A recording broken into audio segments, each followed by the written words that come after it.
I'm going to go ahead and get started while other people are coming to the meeting. My name is Cher Musico, and I'm the gallery manager and technical director here in the Division of Visual Arts here at Texas Women's University. And in partnership with the Denton Black Film Festival and curated by Dr. Lauren Cross, we welcome you to our special exhibitions virtual artist panel. In our East and West galleries, we've been hosting the exhibitions Collective Memory and Black to the Future, A Brighter Day is Coming. And today is our closing virtual artist talk. So thank you all for coming to our panel talk.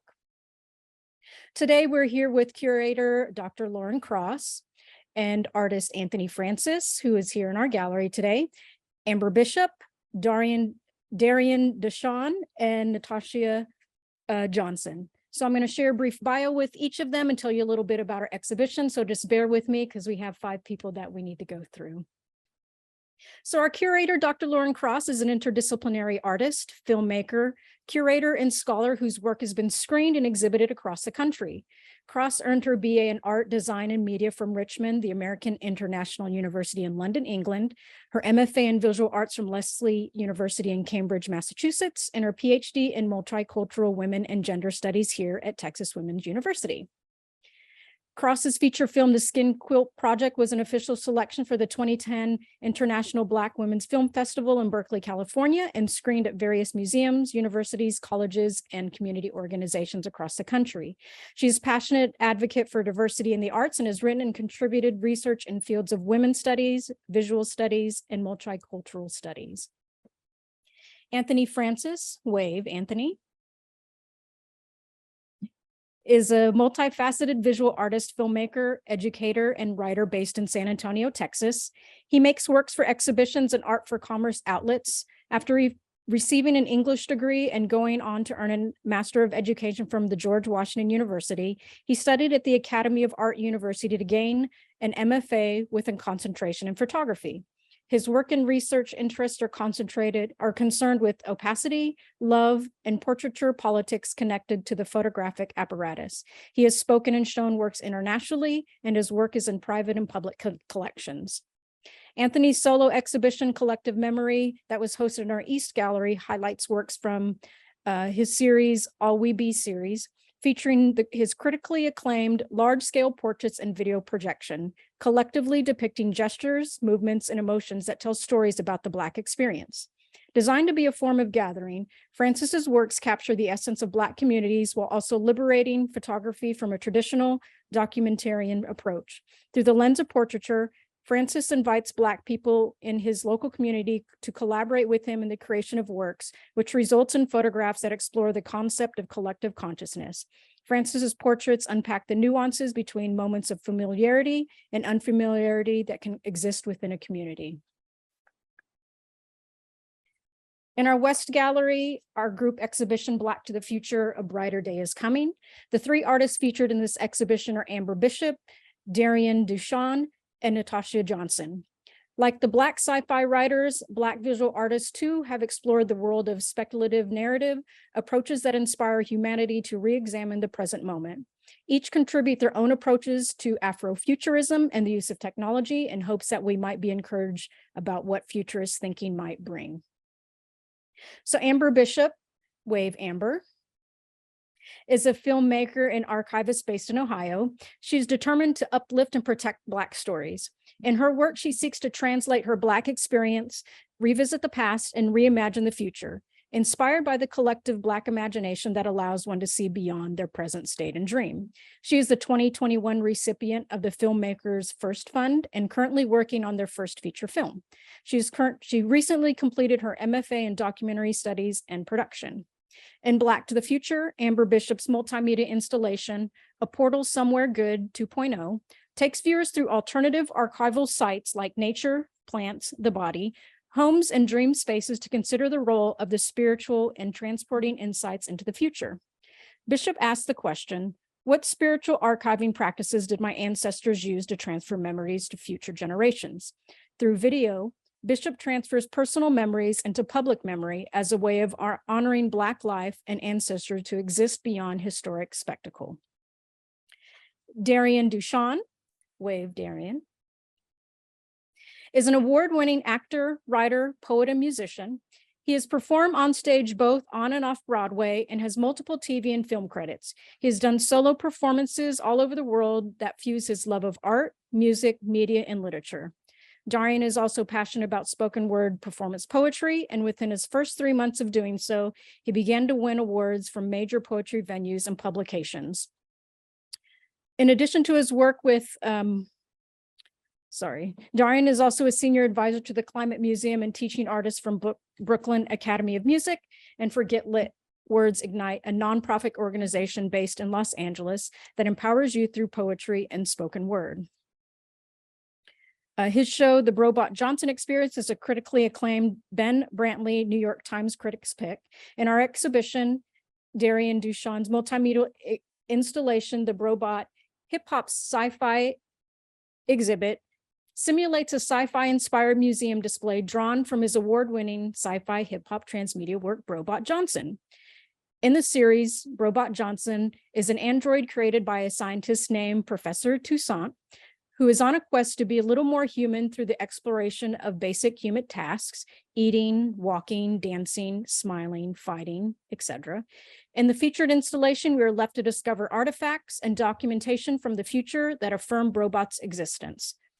The video narrates within the installation tell of the successes and failures of Professor Toussaint's experiments and the opportunity to capture some of the dope encounters left behind through his dopeness chamber, which symbolically transports visitors through a sonically dope experience. And lastly, we have Nitashia Johnson. Wave, Nitashia. They are Nigerian-American multimedia artist and educator from Dallas, Texas, who truly has a passion for curating. A graduate of Booker T. Washington High School for the Performing Arts and Visual Arts here in Dallas. They're also an alumni of Texas Women's University and Rhode Island School of Design. Their photographic work is in the Dallas Morning News, D Magazine, and the New York Times. And in 2019, they became one of the first women selected for the Sony Alpha Female Creator in Residence program. Some of their passion projects are their nonprofit, The Smart Project, a creative after-school program structured for teens and aspiring mentors living in North Texas, and the Self-Publication Collection, a photographic book series created to dismantle the stereotypes placed on those in the Black community, which started as casual photographs and transformed into a book series showcasing the beauty of Black natives and their stories.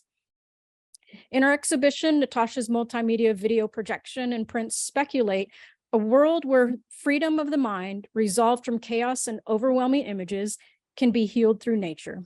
In the video projection Free, Johnson represents what it means to be free when detached from societal norms. With rich and powerful representation, each vignette represents Blackness beautifully, firmly, and softly when in connection with nature around you. Her printed photographic works, Amen and Fly, captured isolated moments of freedom that aim to heal the soul. While each of these artists speculate a world in the future that can be accessed through perhaps practical and basic means, they aim to convince us that these simple freedoms have the power to prepare us to enjoy the future that is to come and to tell new stories that we all want to be a part of. So please welcome our artist panel for the evening, and I will hand it over to Dr. Lauren Cross to start the conversation. Thank you so much, Cher. It's such a pleasure to be in conversation with these amazing artists who inspire me. And I just want to take a moment to thank the Denton Black Film Festival, as well as Texas Women's University for sponsoring and hosting this exhibition and being so supportive of this work from the very beginning.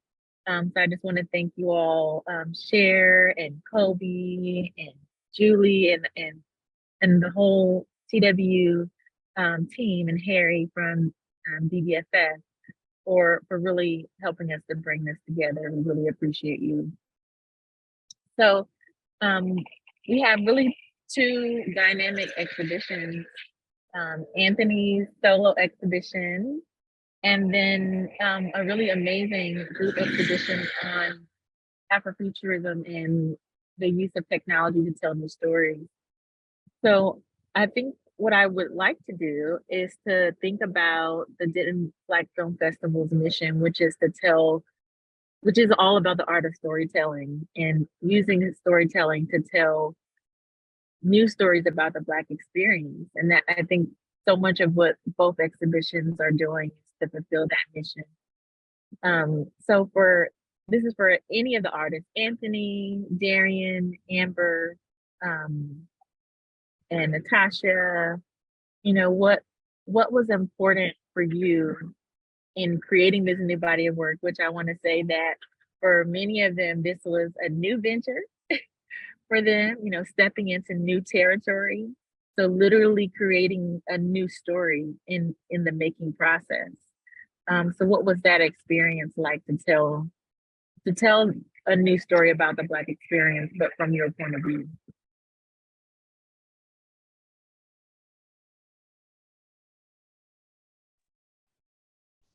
Sorry.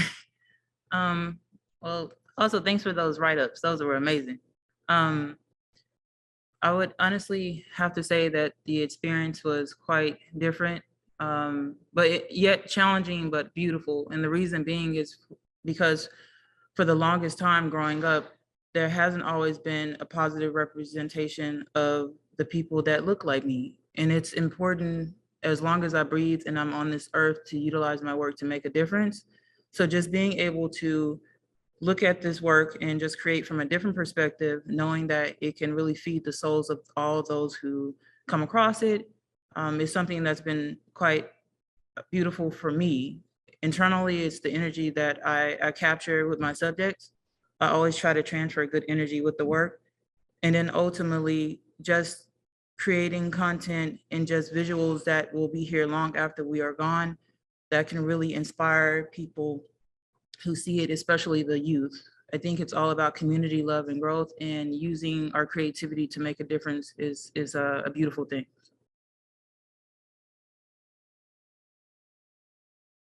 Yeah, and I'll just Darian?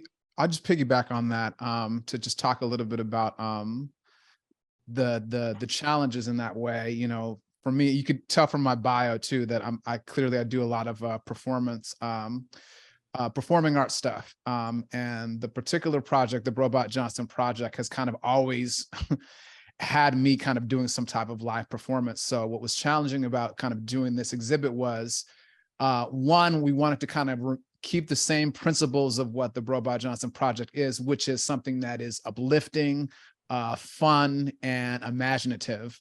And my collaborator, Andrew Scoville, and I really kind of figured out a way to, how can we kind of have those principles still exist within a exhibit medium.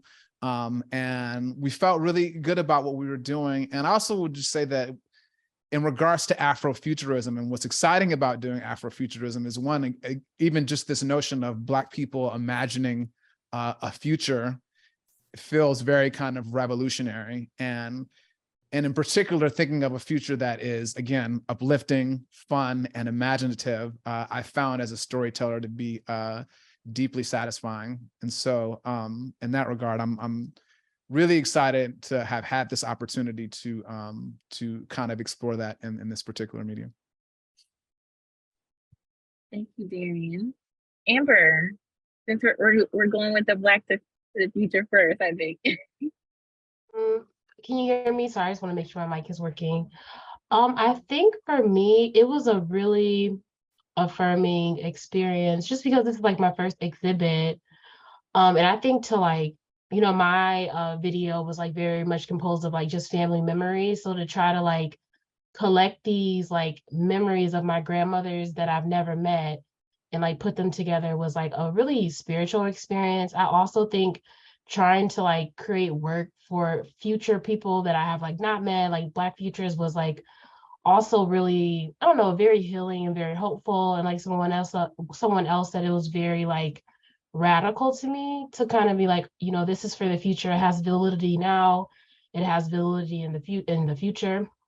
And I think just in terms of like Afrofuturism and like looking at how archives kind of, with Black people, they kind of store memories in different places, and for people to kind of lean into that is something I really wanted to like, I really wanted people to take that away, I think, from like watching my videos. Just like what in my family, what just in life am I not like questioning, asking questions about, like what memories are very much worthy of kind of being collected, even though they're kind of more mundane. Like, you know, mine was just about like planting plants and house plants and stuff, but I felt very excited about like learning that information, just knowing that there's like this fantastical side to like mundane activities in Black life. I thought was really important to capture.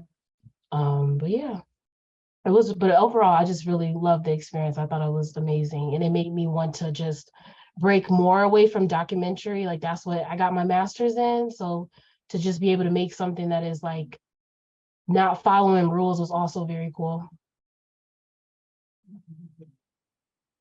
Okay, I'm going to open it up to Anthony, which I know your medium is the medium of portraiture. So in terms of storytelling, how, you know, what process do you engage in to tell stories in that way? Yeah, first I wanted to say that I really dug y'all's show, and afrofuturism, the idea of time and space, non-linear time, and expansion of space is really important to my practice as well. So I was really excited when this was first put together, to share space with you all. There was a lot that I got from it, and being here and having the opportunity to see you all's work, Amber, Darian, and Nitashia, I really appreciated it. And so in terms of my process, I think what is difficult about my process is that I'm always thinking about the politics that's involved in making art and making work. I deal with the problem of portraiture in terms of its intimation that a portrait is a just or fair description of someone. And so in some ways, and really, as I started to make this work, at first I was trying to kind of expand the idea of Blackness, the experience in some ways. And then the second thing was to think about how that takes place. And so that led me a lot of places, honestly. It led me a lot of places that crosses over with the other exhibition, which is this idea of performance. And not only performance, but like performance as a way to take control of space, or to exercise opacity in some ways. There's a certain obfuscation that works in these portraits, to where it is not a linear description, not a direct description, and there's a certain inaccessibility that's important. So it pulls on imagination the same way that Afrofuturism pulls on imagination in a sense. And so it's always difficult to learn different ways to, one, express oneself, but at the same time to perform collectively. And I know that that may seem somewhat obscure, but what I'm saying is that portraiture has always been about the artist's depiction of someone.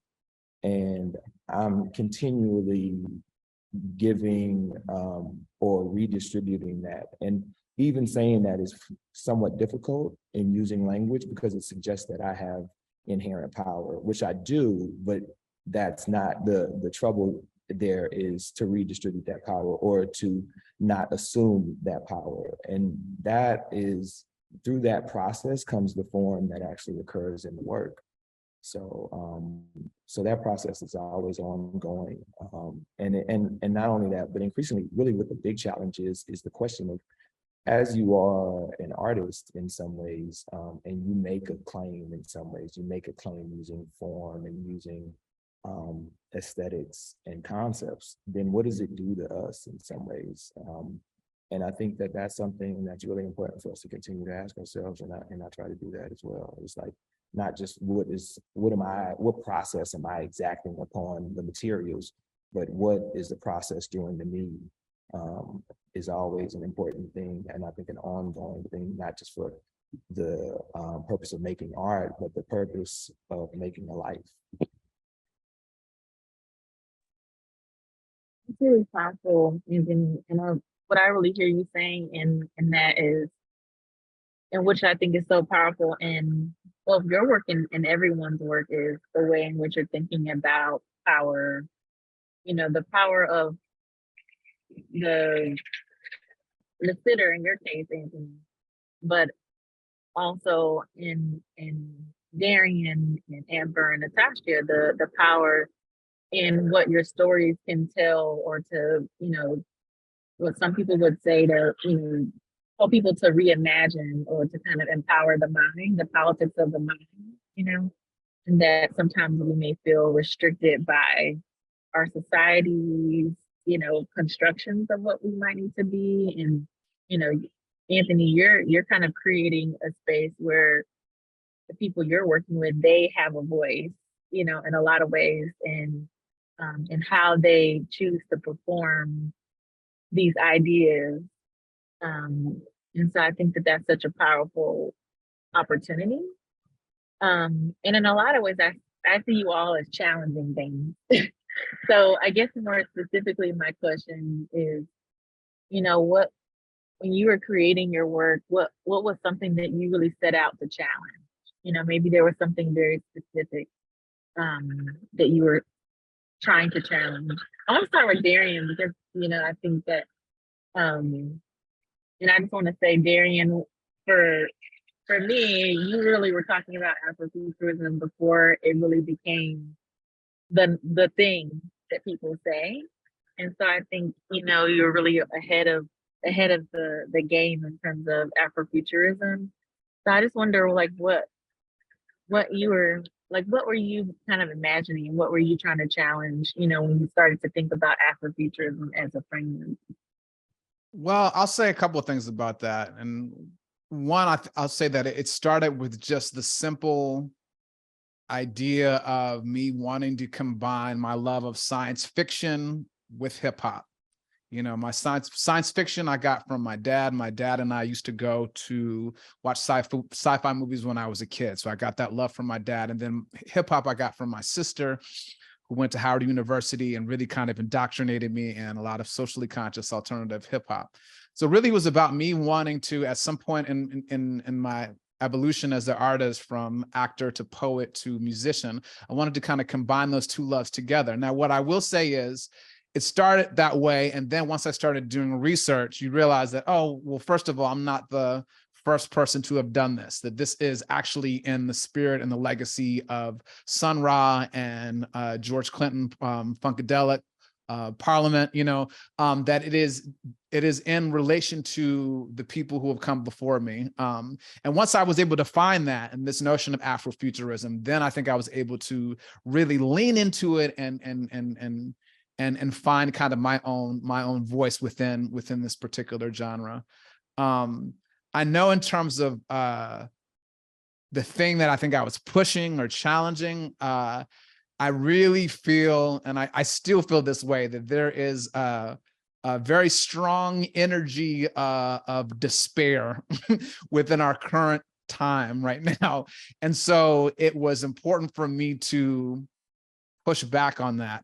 And so much of what the Brobot Johnson project is about is you know, in the theatrical concert, it's about a hip hop android from space that comes back to teach humans to be better humans. So it's ultimately about this notion of humanity and being able to find to be able to find the silver lining and to be able to find places of upliftment, particularly Black joy, right? When things feel very kind of dark and ominous. And so I know that's really where Brobot lives, is being able to find a place of joy in a lot of ways. I love that point, because that brings me to Nitashia, which I think you really are speaking to that aspect, talking about mental health. And so what were some of the things that you were trying to challenge specifically? Well, it's honest, and I'll just give a bit of a summary. Honestly, just for example, one of the first times I've ever heard about the Black Panther Party was when I was in grad school in Rhode Island. There was just a need for information. And as I started to dig more and more and more, it started to open my soul and my mind to what I needed to be in the direction I needed to go creatively, but yet peacefully, right? Mentally, at peace with self. So when I think about just the future, Afrofuturism, and just in the state of the mental, right? Because there's a physical component. You have the nice visuals that are very extravagant and just beautiful in nature that really describe who we are as a people, the power that we store inside, and just the steps we'll take to continue moving forward, especially after all I've learned. But when I tackle the work in the sense of mental health, I feel that this universe is it's inside of us all. It's really embedded, and it's a great way to heal from historical trauma. It reminds me of a story that I heard of, like it was a small animal whose parent was more so traumatized, and because of that generational weight, they actually warn their offspring not to go near this electric gate. So in the sense of my work, the goal is always to promote positivity, to really inspire people mentally and urge them to go out into nature. That's one thing that I noticed when I was working on the self-publication series. I worked with over 40 participants, and their stories are quite extraordinary, but many of them are also quite sad. So my goal was to, yes, tell their stories, but highlight them in a beautiful light, so that way they know that they're special. And that goes for the work that I produce and I submitted in for this exhibit, just the idea of nature feeling free, and also visualizing ourselves as something amazing, because we are. And I know I'll probably sound repetitive, but the goal is to always produce imagery that makes people feel good. And I try to make sure the interactions that I have with the people while we're working with in our photo sessions, to remind them that they're special to me, because this is a moment that we share together. Life is fleeting, we're here and then we're not. So the goal, and the goal of my work is to always promote peace, but it was great being able to showcase it in the exhibit, because I think people are peace. We just got to dig down deep and find it.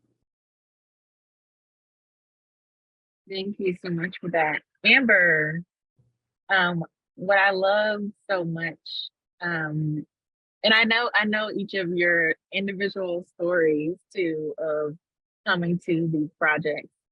And so I know that there was a journey and for many of you in, tapping into installation. So like there's a practical challenge, but then there's like the challenge of the message behind the work. Amber, tell us about like the challenge, like you said about moving beyond documentary filmmaking. And then, so like that being a challenge, and then the challenge of, bringing these objects, to speak in conversation with these beautiful images that you make. And then the challenge of the message that you, so like multiple challenges happening. I think, just moving out of documentary, that was very difficult, because I think it can get very like formal, like, 3-act structure, sit down interviews. So I think for me, I struggle with just trying to like find a style, not just a style that I wanted, but a style that I felt comfortable pursuing. Because I've seen documentaries, like there's a set way, and there's definitely like more hybrid ones and more creative ones, but it takes a lot of bravery to even go towards that style. So I think it was me trying to find courage to just make something that wasn't so palatable. So that was like a big struggle with just leaving the traditional documentary form, especially just being in school. Is like, I think the program I was in, they were just on my head about something very like, this is what we recognize, we want you to replicate that. So that was like a big thing, trying to break free. In terms of like just making the installation, I think it was just like not having much experience. So you're like, oh my gosh, am I doing this all wrong? Or like, I have no clue. Like I could completely just not know what I'm doing. I'm just like, just doing wild stuff in this gallery. So I think it was like a big thing about trust and just keep saying to myself, like, but this is what I want to show people. And like, that's what's like valid, is that like, I felt inclined to do this. I felt called to like put these objects here, arrange these images this way. So like, I think just like feeling like my like intuition was legitimate, I think was the biggest thing I had to rely on for making the installation. I'm trying to like, I love like theory. I love all that, but I think the intuition I'm trying to respect just as much. I think just going through academia, it was very much like you need to theory, references, citations. And I think I want my citations to be more than just like scholars and stuff like that, like formal scholars who are like backed by the academy. So I think, yeah, that's kind of like, that was like what my experience was just doing the exhibit. And Professor Cross, I forgot what the last question was that you asked me. Is it objects or? So the challenge that you were bringing about, and like what the work does for the viewer. So like, how are you challenging the viewer through the work itself? Okay. Yeah, I think that was a real struggle, was just like even trying to figure out like how to get people to perceive or like experience, I think, the video in a certain way. Cause I like am trying to get, I wanted people to feel like they were portaling somewhere that was like kind of like a different, I don't know if it's a different universe, but you're just in like this other realm where things are working a little bit different. Like maybe the images aren't, you transition in the way you feel they should transition, like how you've been like indoctrinated in terms of like film and like the moving image. And I think what I was trying to strive for was peace, honestly. Like I think like a lot of stuff is just informed by my like experience of being a student, and I felt very stressed. Like these last 3 years, that's how long my MFA took. I felt very stressed. So this project was very much about peacefulness, and I was very into just how Black people have like historically found peace. How can I create like a little bit of peace for myself, like a little garden or just like this little spot in nature or whatever. And so I feel like the video was kind of a manifestation of that, of like trying to go to this place where like I have like all, I don't know, like there's memories, and like Black women are like the voice of God in this universe and just all that stuff. So I think I just wanted to bring people there. Like how they perceived it was like whatever they wanted. I think I wanted people to feel like some urge to, one, yeah, go outside and be in nature, but also like maybe ask their family more information just about like, the history and like legacy of where they come from. And then to also just recognize if they felt any type of like strong presence of like plant and nature in their own family, that's not very, it might not be a trendy way. Like I know right now there's like trendy ways to like engage with nature and commune with nature, but maybe, did you recognize something in your family that's not so trendy, but they were communing? Like I think going through the exhibit and going through this process of like interviewing people, I just realized that like, Black people can commune with nature by like, being very like particular about their lawn, just sitting out on the porch. Like it doesn't always have to be like hiking and like, just like the like mainstream ways we see stuff. So I think that was something I was just trying to like get across. But also I just wanted people to kind of feel relaxed. Like I think that's the biggest thing, is like, even if you don't feel like thinking, you felt like you could relax a little bit for a couple minutes. Well, yeah. That's really awesome. And in a lot of ways, you're all talking about the everyday, or celebrating the everyday in different ways, which I think is pretty powerful, a powerful art. Anthony, can you share a bit about your video? And you posted this on Instagram, and I feel like so much in your work, like you have a deep love for Black people. Can you speak to that, like in your photographs and in the video, and like there's a deep sense of emotion that comes through in the work and like what you're capturing. Can you share a little bit about that love, and why you feel that's important to share? Yeah, I think I guess when you ask that question, the first thing that comes to mind is bell hooks. I was talking to my students about postmodernism and the breaking of the singular narrative in some ways, right? And bell hooks believed that postmodernism had great possibility for talking about and exercising ideas in Blackness. And of course, bell hooks talks a lot about love. And that's where the foundation of my recent work, and when I say recent, I mean the last few years, has really been about, has really been founded and undergirded by bell hooks, and her writings about love, and even the people that she read. And so and one of the things she said in that's important, in the essay Postmodern Blackness, was the idea about the margins, right? And when we think about politics, her point was that the margins subsume the center, right? So when you love everyone that's been decentered, that includes the center, right? But that also puts the impetus on the center to gain access to the margins. And this is also what Fred Moten talked about when he talks about the privilege of the underprivileged, right? When we reach a space, when we function in the margins, then all of a sudden the center is decentered, right? The center has to do the work in order to gain access to those places in some ways, right? Off in the cut, right? And so the reason that I start there is because when we start to talk about love for Black people, one of the things that I think people are missing is that we have to, and I'm trying to be like, there's so much stuff going on in answering that question because there's so much that goes into this process. But to bring some of Afrofuturism in, and Afro-pessimism, I'm thinking about Frank Wilderson, and one of the things he says in that book is that people often don't understand their position. And what he was talking about politically is that our position a lot of times is inevitably about how society treats us, right? And when we understand ourselves from that point, we understand in some ways kind of how we function fully in society.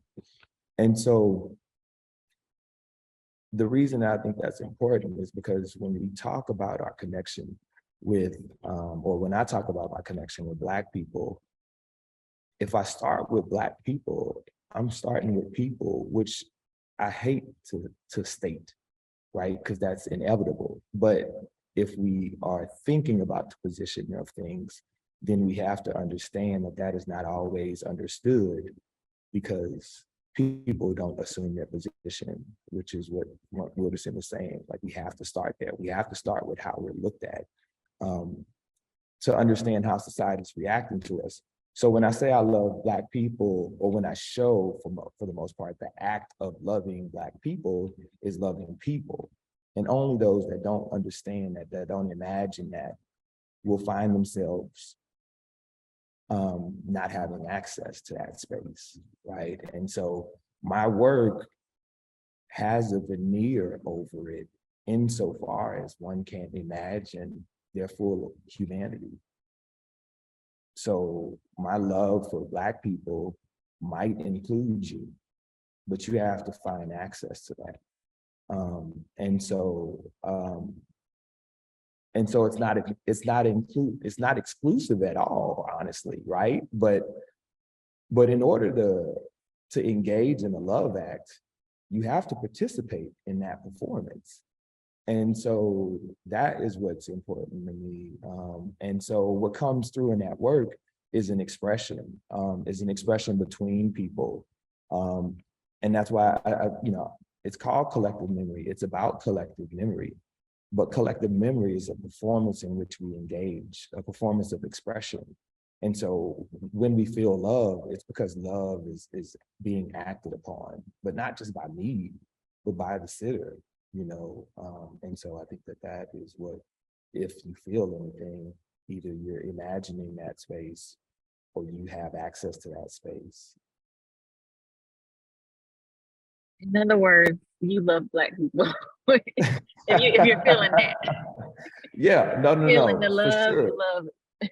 For sure, but I think it's really important though, and my homie Joe, we talk about this as artists, is that so often people come to the show and they're like, yo, can you tell us about this? Can you tell us about that?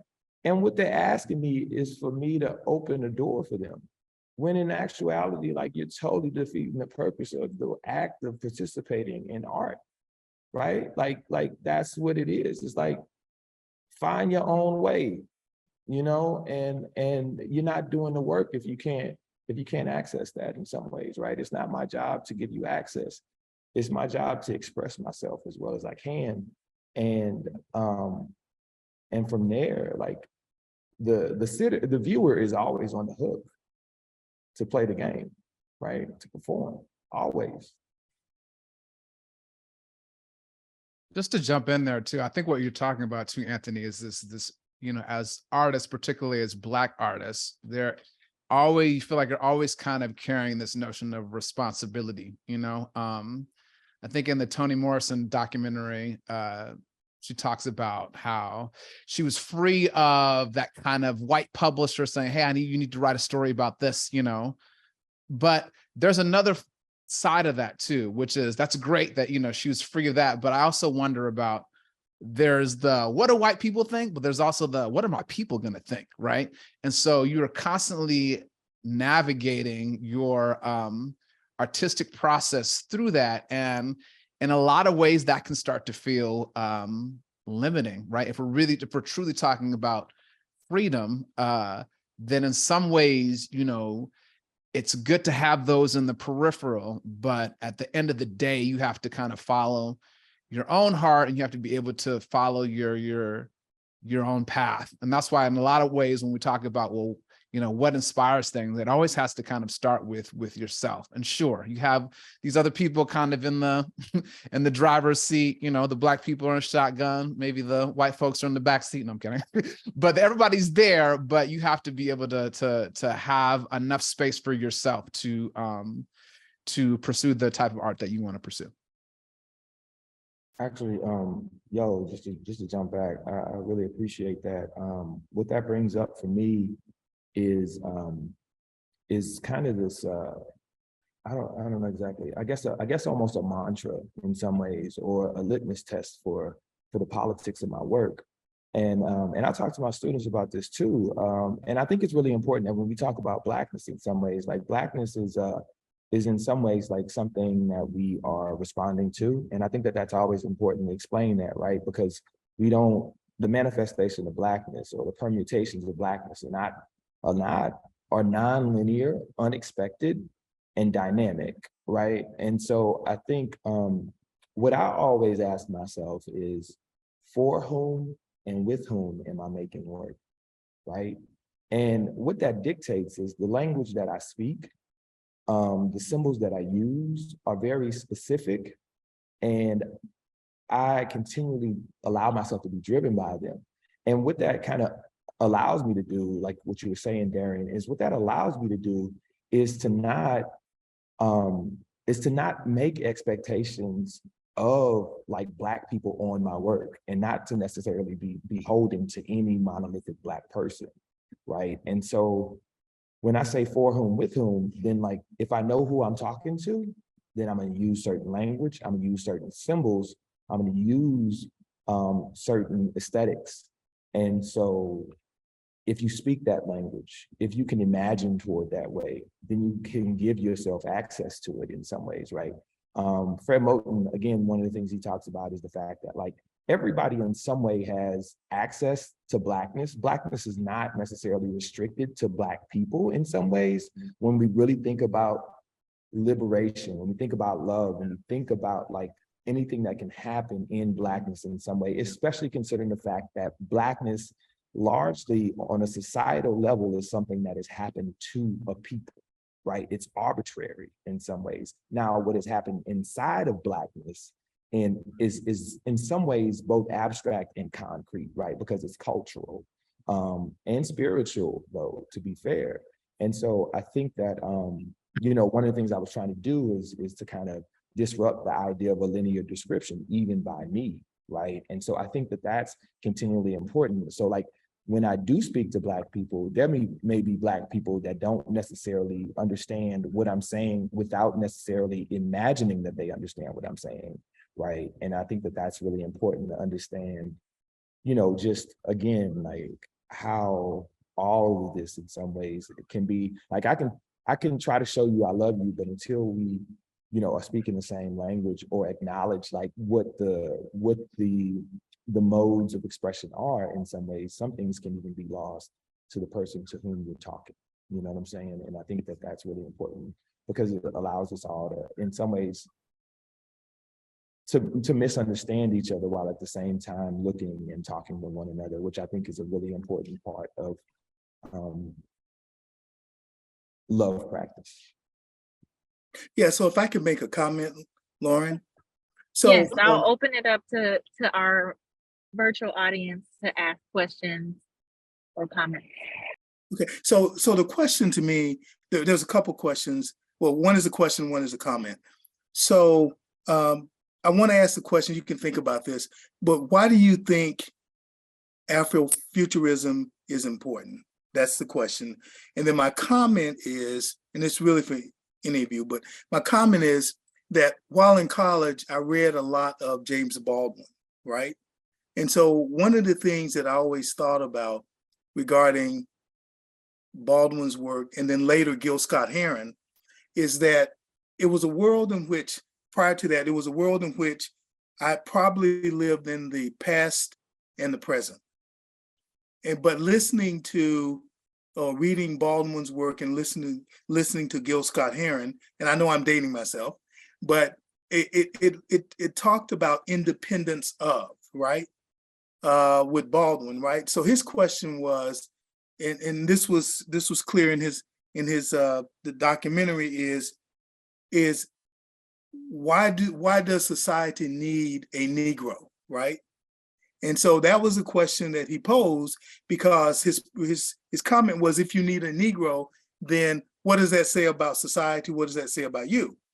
And then if you listen to Gil Scott-Heron, part of what he was saying is, here's a world where you're in the past and the present, people operating that way, but why are you operating that way? Because I kind of see these other things, right?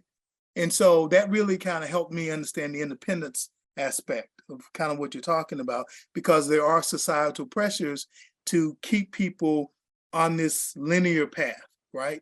But not necessarily allowing them to discover some newness, right? But, you know, the question then again is why do you think Afrofuturism is important? I want to give Nitashia and Amber some space to answer that question. I thought, dang, Amber, I thought you would go. Okay, no, I'm just joking. But so the reason why we feel, or I feel, just as a cohesive group, why it's important. And I hope this doesn't sound like just a packaged, pretty answer, but I feel that it's important because it's a need to always expand your identity. To expand upon your identity in a way that brings you comfort as this world is forever changing.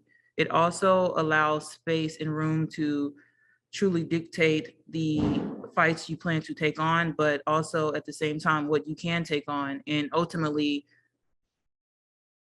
it creates the sense of mental unity. That's what I'm trying to get at. And to clarify, when expanding the identity and relating to what Anthony was talking about a bit earlier, just the idea of like understanding each other, even though you're vastly different, it creates this safety net that will really help the culture move forward and continue to grow while on this planet. I feel that Afrofuturism is honestly an expansion of who we are, a bright way to look at the future, and another way that we can continue our own internal history, like deep down in our souls, but also as a community, because I believe that there has to be unity and community, and with community you can expand, and then we are only going to continue to grow mentally over time. And as technology advances as well, our fights might seem the same just by looking at history. I'm being completely honest. There's been a lot of things that I read that have been very traumatic, but it's quite extraordinary if you think about Afrofuturism. Maybe 100 years ago, just thinking about probably people sitting around now, what they probably thought about the future and where the community and people would be. So when I think about that, once again, just an expansion of the identity and mental unity and just seeing the beauty in who we are.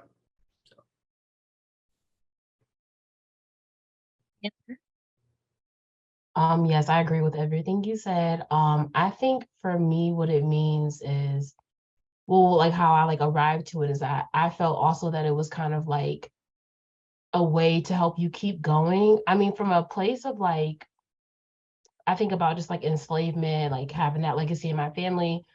I was just thinking about like, that's like a world ending. Somebody stole you. It just seems like the end of the world. You know, you lost your land, you're in this new place. And so like, what do you need to do? Who do you need to become to like keep going? So I feel like Afrofuturism is kind of like, it's like about resiliency and like, although like it seems bad today, like tomorrow is possible. I don't know, to me, it's like how you survive is to keep looking to the future, but also look into like what's happening now. I feel like it's very much about timeline jumping and being like fluid and I don't know. Oh, I've just never answered this question before out loud. I'm trying to like think. Yeah, I think that's the biggest thing is what it means to me is about keep going and understand that like, you know, the world might end 7 times, but like we gonna keep, you know, we have a place to go. We have like, I don't know, like a mission or a goal to carry out on this earth in this reality. Because like, I mean, my experience, I feel Black people have like, they're very like, it's a very like spiritual group, a very divine like diaspora. So I feel like, you know, there's just many things to do. And I think Afrofuturism is like maybe a deep sense of knowing that keeps like permeating through generations and through different ethnic groups like of Black people and stuff like that. Like, I don't know, I just feel like it's some type of spiritual manifestation of like what we're doing on earth or something. I'm not exactly sure, but I think just like in a simple way, I think it definitely keeps us alive and keeps us striving and just like having hope and being able to live in whatever we're like currently dealing with. Yeah, because I don't think you would be able to survive some of the things we've experienced if you just thought there was like no tomorrow. I think you're spot on, Amber, about all Yeah. that.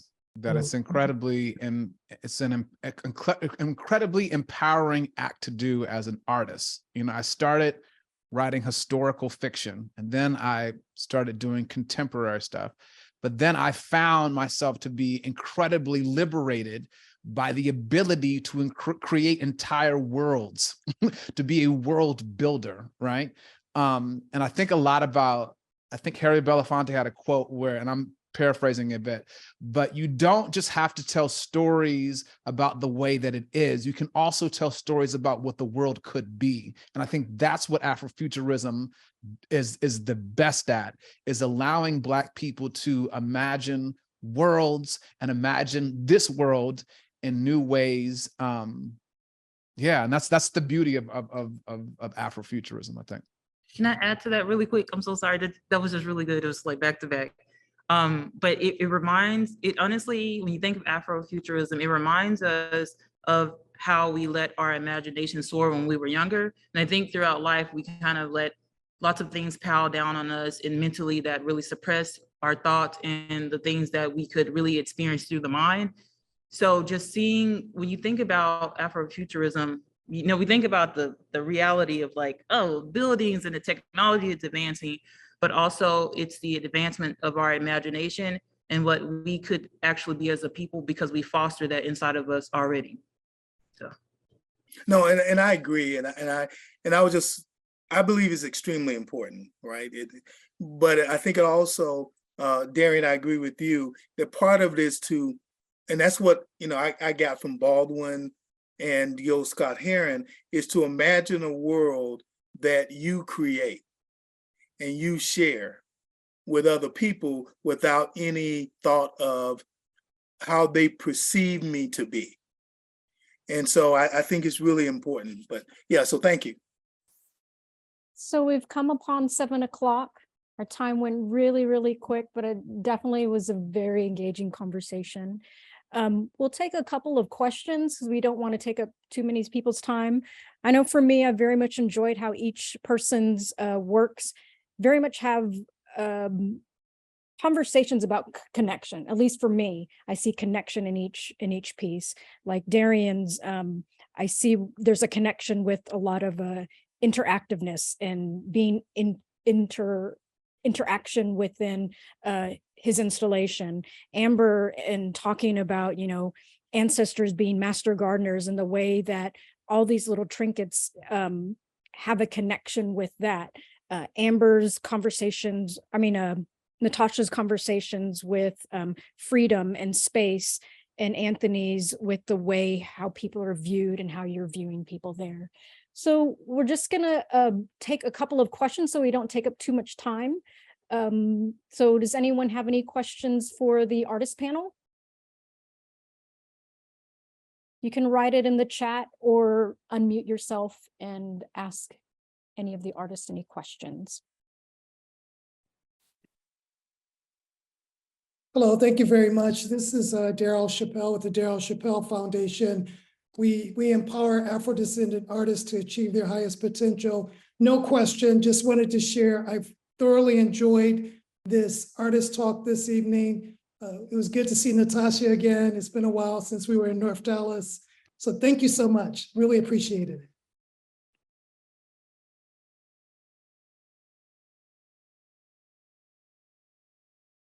Thank you. Any other questions?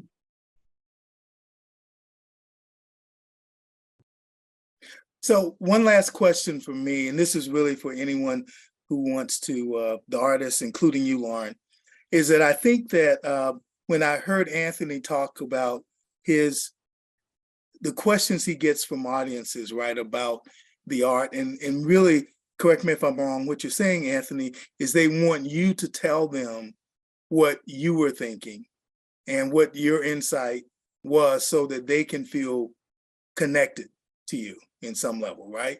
And I'm just curious how the rest of you feel about that, because my approach is not that.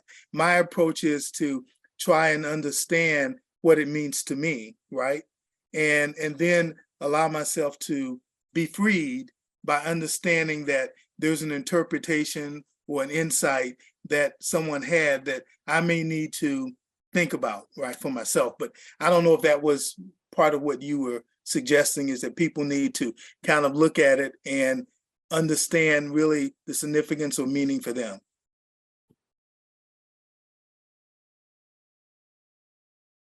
What I hear in that question is maybe a question for Darian, Nitashia, and Amber, but then maybe a follow-up for you, Anthony. Yeah, I think with any type of art that you're making, you know, there is a sense that, and I've heard this from a lot of people, is that there's a point when the art isn't yours anymore after it's in the world, right? It's like now it just kind of, you know, you've done your work and now people are gonna project whatever they kind of want on. And of course you have an intention, you know, an artist's intention. I had a friend of mine that would always say he didn't care if people liked his art. What was more important to him was, did they understand what he was trying to say within the art, right? That this is about communication for him. And I think that's a fair assessment as well. But I'm also, I remain open to, you know, so, you know, I'm sure we've had this conversation where somebody's like, yeah, it reminded me of this and this and that. Was that what you were trying to do? It's like, yeah, sure. And then you just go with it because you know that, like, again, once the art is out there, people are going to kind of put their things on it. And sometimes it aligns with what your intention was. And that can be a beautiful thing, but you also have to remain open to whatever, you know, people's interpretations ends up being. And as long as it's giving them something that I think is helpful to them in their journey in life, then I think you've done your job.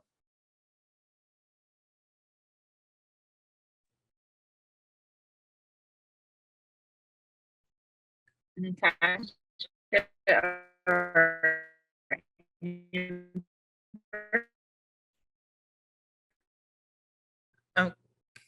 I think I'm a bit choppy, but I was freaking out because I didn't know whether to answer the question in the chat or okay, but I think that was Lauren. Lauren's a bit choppy. I think you're okay. Okay. I'm sorry. I was like, "Ugh." But okay, so and I might have lost it a little bit, but just thinking about the art as a source that leaves the mind open for interpretation. I think that's kind of like I've seen so many artists speak. It's kind of like we communicate verbally with one another on a day-to-day basis, but the art is another form of communication that really talks to a different part of the soul. And if the person can really consume it and leave it up to their own very interpretation, it can really make the mind explore. It could open the doors to showcase the particular artist or the subject matter, the people in a different light. So I might be a little bit off basis, but I always would like for the person to really sit with the work, consume it, and truly understand it from their very own perspectives, because it might actually unlock a certain door to the soul that needs to be unlocked in order to show respect, to honor, and to not suppress or continue to gaslight in a different sense. You know, it's always important for the art to be very soothing, and sometimes even if it's very triggering, in a way that works to eliminate and highlight the people that it's about. And once again, I might be off basis, but I feel like interpretation is another door that can really expand the spirit and the soul, and that could lead the future in a different direction. So.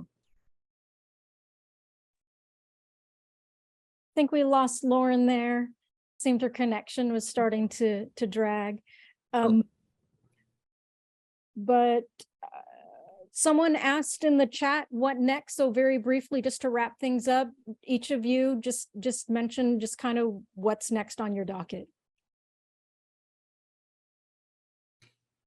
So the next project I'm working on is Body and Earth, and it's really pushed me to get out into nature a lot more, but also to do some deep diving and some research about how the climate can really affect our state of mind and who we are. And the imagery will be poetic and supportive of the individuals that I work with. For me, what's next is just taking my installation and like making it more into a feature documentary. I'm trying to like just interview more Black women, more elders, about how they kind of commune with nature from a spiritual aspect. And I'm just trying to learn more about hoodoo and just try to integrate that in to this like perspective of nature and Black people. So that's what's next for me. I know that as it pertains to the Brobot Johnson project, I'm working with an organization called Black Heart that specializes in a lot of innovative technology. So I know we're going to be doing some type of augmented reality with Brobot, which is going to be really exciting. And I'm actually just going to put in the chat you can go to brobotjohnson.com, because obviously the exhibit is kind of showing you pieces of the different, it's a transmedia piece, so there's a lot of different pieces to the project. So if you're interested, you can certainly go and check out some of the previous work. As my teacher said, the work is never wasted. So it's all kind of a culmination of a lot of things. So, and thank you. Yeah, so I'm continuing to work on in film. So I've got some work that I'm doing in that respect. And then I've got a show that's opening in Milton College. So I just that's almost done. That's March 1st. And just really continuing to deal with concepts that have to do with like encryption and gathering and all of the concepts that have been going into this work. So I think that's just that's an important part for me, is to continue to think about the ideas that I have and to develop them and let them and to facilitate them, which I think is just really important as an ongoing practice. Lauren, do you have any final thoughts for us? Well, I just want to say Thank you to the artists.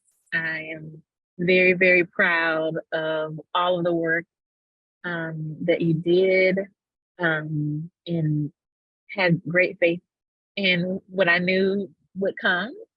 And I'm just excited to see the fruits of your labor.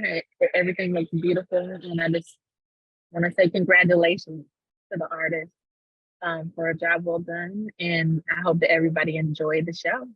And thank you for joining us today. So thank you all for being here.